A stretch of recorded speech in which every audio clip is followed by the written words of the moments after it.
met in 2013. Our first time playing music together was like, it was a jam session. We wanted to make stuff that people could dance to, and we wanted everything to be quite produced. And then like we lived together in New York. Naomi started learning Ableton, and then it just became really obvious that Naomi cared much more about making things sound professional.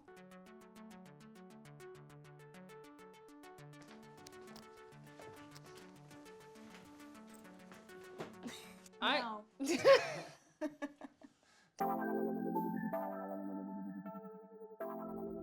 I've always like made music and stuff, but I never like took to a particular instrument in the way that Joe has, or took to like a specific sort of task like songwriting like Katie has. I realized you could sort of be all of those things in one, and like what was possible, that took a hold of me in a really serious way, and it's like the thing that I think that I'm the best at now.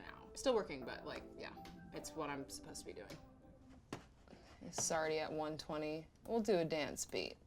We'll give that. I just think that one's so cool. Yeah. It's a great sound. I'm gonna put a sidechain in just so that it is in there, but we can obviously like not include the drum sound itself.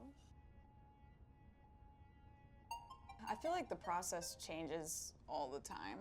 In some ways, it doesn't matter like what the original beat is, it's what the song is, and then everything around that needs to change to make the song be the best version of itself.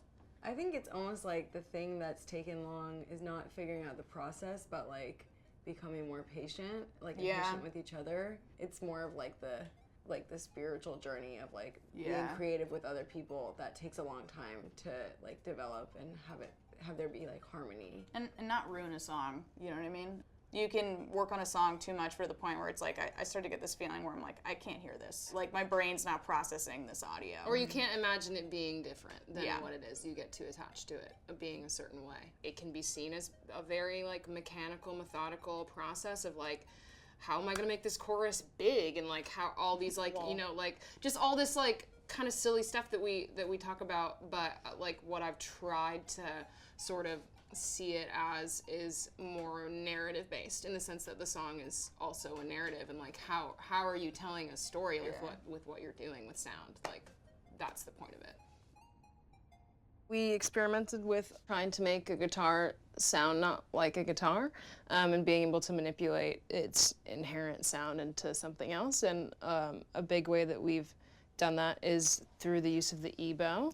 The cool thing about the EBow is like the sound doesn't stop. So rather than even like using it to produce like some sort of tone, you can use it to produce a texture. Like in the song Who, a lot of like what we did was just shake it about like on the pickup, and it creates like kind of like weird spatters. That's the cool thing about like real audio, taking that and making something that is completely your own. We're always sort of like dialoguing about what we're doing.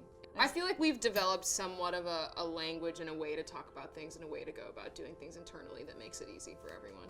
The thing is, like, even if you don't think that, if you think that you're right and the other person is wrong, it's like, I think this experience is really humbling, where it's just like, no, I'm a dummy, and I actually don't know anything better, even if it hurts my little ego. Sometimes you like think something is wrong and like someone else is actually right, but sometimes you're right. Yeah. Sometimes you almost 90% of the time. Yeah, man, and that's really important, especially for like a group of like queer people who it's like we're not like the norm in this industry, and so there's a lot of like just mentally it's like this kind of double track all the time where you're like, is this like, am I wrong, or like are people just confused and don't know how to respond to what we're doing because it's something different?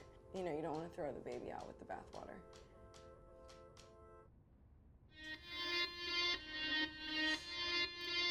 So like pairing that with kind of fun little like bassy synth stuff, acoustic guitar, just chords. I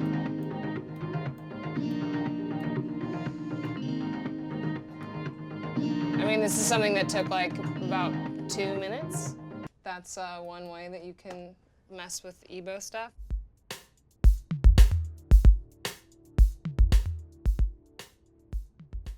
there's a lot of things about like being a musician that are like really grueling, and like being on the road is like a type of marathon in many ways, and like what makes it all not only like okay but like so worth it, I think, is actually just like having a good time with other people. So I think that matters a lot.